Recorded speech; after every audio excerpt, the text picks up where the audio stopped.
It is the Flow Friday Night Sports Show, and it's time to talk basketball. And I tell you what, Flowman, there has been a bit go on through the week in NBA at the end of the trade period, and a man who's been following it closely is our very own Dan Crouch. Hey, Dan, how are you?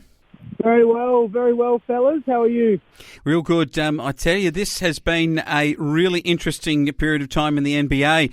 We're seeing some really great action on the court, but off the court, there's a lot of murmurings about who's going where and for what for. Yeah, that's it. Obviously, trade deadline was at 5:30 a.m. this morning, which was 2 p.m. or something American time, and yeah, there was a lot of action. As always, a lot of rumours that nothing came from them, but there were a few pretty big trades this year. So I'll get started with the biggest one. All-star Nikola Vucevic from the Orlando Magic traded to the Chicago Bulls for young centre Wendell Carter Jr., forward Otto Porter, and 2 first-round picks, which is a huge get for Chicago. Orlando indicated that he wouldn't be available a couple of weeks ago, and out of nowhere he's been traded. So yeah, that's a really good get for them, and it's gonna really boost Chicago up the standings and probably put them in the playoffs this year. Looks that way. Aaron Gordon's on the move as well for our basketball fans. They would know him well, NBA. Where's he going? Yeah, Aaron Gordon, he wanted out of Orlando, and as you can tell, Orlando have had a bit of a fire sale there.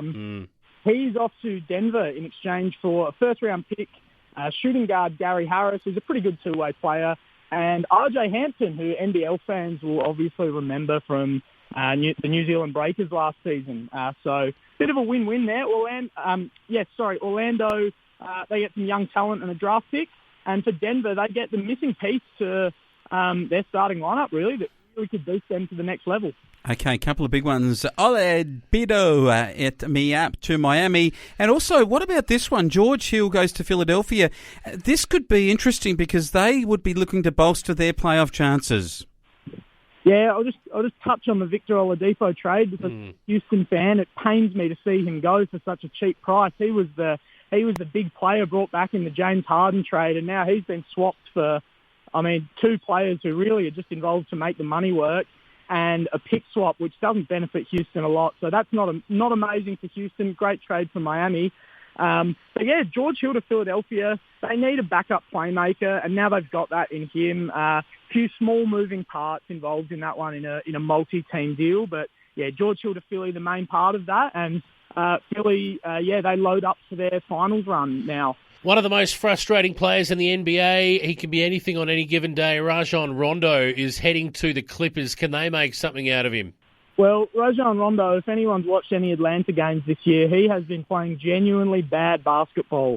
But he has a knack for playing his best basketball on national TV and in the playoffs. So he might just be a good piece for the Clippers, but it's a bit of a weird trade, especially with Lou Williams, the player that he's been traded for, just finding some form. So maybe Lou Williams will give Atlanta a bit of a spark off the bench. He's a perennial 6th Man of the Year candidate, so he should be pretty good for them. And he's played there before, so it's a bit of a homecoming. But yeah, we'll just have to see how that one plays out. Pretty hard to pick a winner there just yet. All right, what about the trades that didn't get done? Kyle Lowry is one, but Lonzo Ball, this one was tipped to happen and absolutely didn't get done. Yeah, pretty surprising that Kyle Lowry didn't get traded. He gave the camera a little bit of a thumbs up walking off the court yesterday, and it really looked like it was his last game in a Raptors uniform.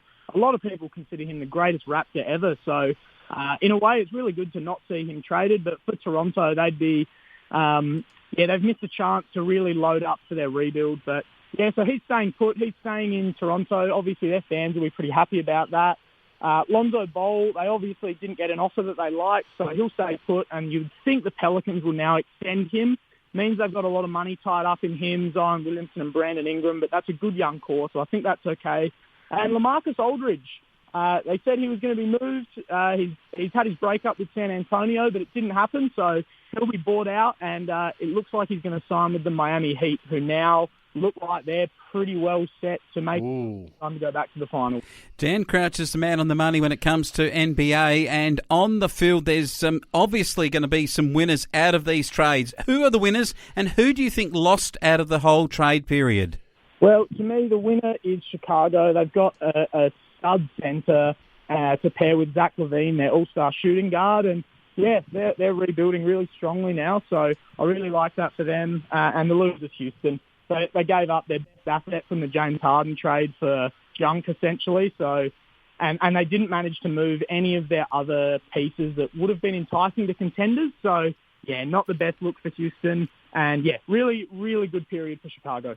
Indeed. On the court, there's been some big games. The Celtics pushed the Bucks as far as they could take them yesterday. They went down by 2 points. So, hopefully that's a sign of things to come in the playoffs.